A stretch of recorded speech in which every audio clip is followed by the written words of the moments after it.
అసలు రూపురేఖలను ఈ శరీరం మళ్ళా అక్షయమైన శరీరం ఎలా వస్తుంది? మనం పరిశీలించుకోవాలి. ఒకసారి ఈ లేఖనం చదువుకున్నప్పుడు మనం ఆలోచించుకోవాలి, ఎలా వస్తుంది? శరీరం 3 రోజులు కుళ్ళిపోతుంది కదా, మన అవయవాలన్నీ పాడైపోతుంది కదా, మట్టిలో కలిసిపోతుంది కదా. మరలా ఇక్కడ బైబిల్ వక్తకరులు, బైబిల్ పండితులు, ఆ లేఖనకారులు, ఈ భక్తులు ఎందుకు మాట్లాడుతున్నారు ఈ మాట మనం ఆలోచించాలి కదా. అందుకే పౌలు గారు ముందుగా అన్నాడు 51వ వచనంలో, ఇది మర్మము.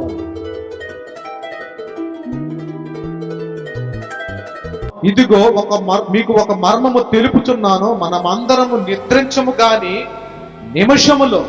మనమందరము అంటే మనం అందరం చనిపోమట. మరి చనిపోయేది ఎవరు? మన ప్రాణం, మన దేహం, మన ఆత్మ మాత్రం చావదు. ఈ చావని ఆత్మ ఎక్కడ ఉంటుందట? పరదేశంలో ఉంటుందట, తీర్పు కాలం వరకు. అప్పుడు దాన్ని సందర్శించి మాట్లాడుతున్నాడు. చూడండి, మనమందరము నిద్రించము గాని నిమిషములో ఒక రెప్పపాటున కడభూరం రోగగానే మనమందరము మార్పు పొందుతాము. ఘోరం రోగులు అప్పుడు మృతులు అక్షయులుగా లేపబడుదురు, మనము మార్పు పొందుతాం. అప్పుడు మృతులు ఏంటట? ఎలా లేపడదట? అక్షయముగా. అంటే బ్రతికున్న వారికి, అక్షయమైపోయిన వారికి కాదు. అక్షయం వేరు, క్షయం వేరు. క్షయమైందంటే చనిపోయింది, మృతమైంది.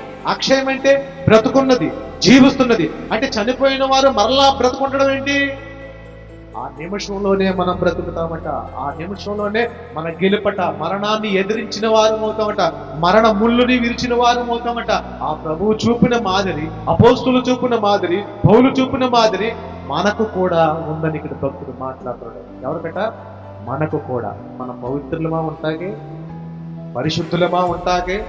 మరి ఉందనంటాడంటే ఏంటి? మన మీద ప్రేమ,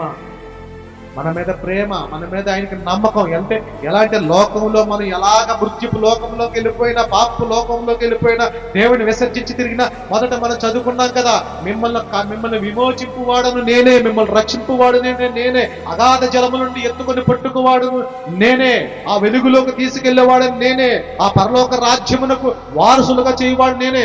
నా యందు నిరీక్షించినట్లయితే కనుక మీ మరణం పొందినా సరే అక్షయమైన జీవముతో మీరు లేపబడతారని లేఖనకారుడు ఇక్కడ మాట్లాడుతున్నాడు. ఇదిగో మాట్లాడుతున్నాడు చూడండి. అప్పుడు మృతులు అక్షయములుగా లేపబడుదురు, మనము మార్పు పొందుదాము. క్షయమైన ఈ శరీరము అక్షయతను ధరించుకుంటుంది. క్షయమైన ఈ శరీరం అంటే చనిపోయింది ఈ శరీరం.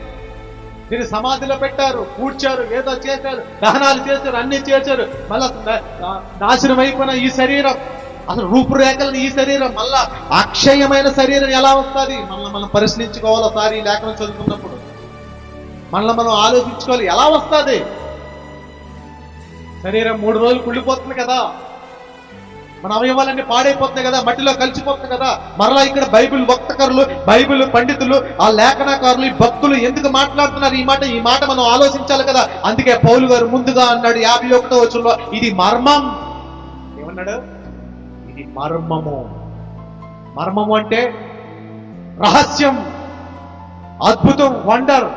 ఇది దేవుని ప్రజలకు తప్ప, ఆత్మతో సందేశించేవారు తప్ప, ఆత్మ వంశులైన వారికి తప్ప, బైబిల్ ధ్యానించిన వారికి తప్ప, ప్రభువును అంగీకరించిన వారికి తప్ప ఈ మర్మాలు మీకు తెలియబడవు. ఆ తెలియబడిన మర్మం గురించి మాట్లాడుతున్నాడు చూడండి పౌలు గారు ఇక్కడ. ఇదిగో క్షయమైన ఈ శరీరము అక్షయతను ధరించుకోవలసినవి ఉన్నది. మర్త్యమైన ఈ శరీరము అమర్త్యమును ధరించుకొనవలసి ఉన్నది అన్నటువంటి ఉన్నదంట. ఏముంది? ప్రతి దాన్ని నొక్కి మాట్లాడుతున్నాడు అక్కడ. ఖచ్చితంగా ఉంది. మరి దేహం లేకుండా దేహం ఎలా వస్తుంది? మీకు అర్థమైపోలే అంటే యేసు ప్రభుగా దేహం మరలా చెప్తూ ఎలా వచ్చేసింది? మహిమా దేహం, శరీరం లాగానే ఉంది, గాయాలు లాగా ఉన్నాయి, స్వరం లాగానే ఉంది, మాటలు లాగానే ఉన్నాయి, రూపం లాగానే ఉంది. వచ్చిందా అంటే వచ్చింది. ఆయన గెత్సెమనే తోటలో మోషే ఏలియాలు మాట్లాడారంటే ఎలా మాట్లాడారు?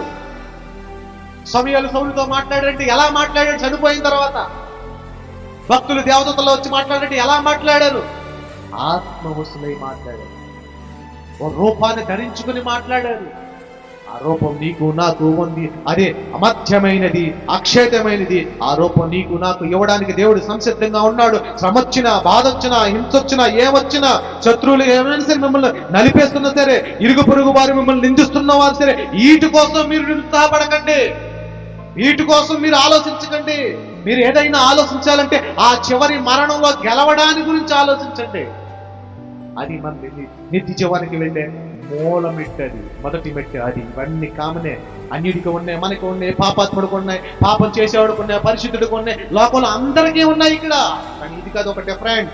ఎలా ఉండాలి మన డిఫరెంట్? ఎలా ఉండాలంటే, మన వర్షిప్ ఎలా ఉండాలంటే, మన స్వీట్ ఎలా ఉండాలంటే, చివరిలో ప్రమాదం వస్తున్నా సరే ఇది ప్రమాదమే కాదనుకోవాలి. మరి ప్రమాదం ఏదంటే ఆ అక్షయత నేను తప్పిపోతానేమో, ఆ రూపాన్ని నేను తప్పిపోతానేమో, ఆ దేహాన్ని, ఆ ప్రభు ఇచ్చిన మహిమా దేహాన్ని ధరించుకోలేకపోతానేమన్న భయం మనలో ఉండాలట పిల్లరా.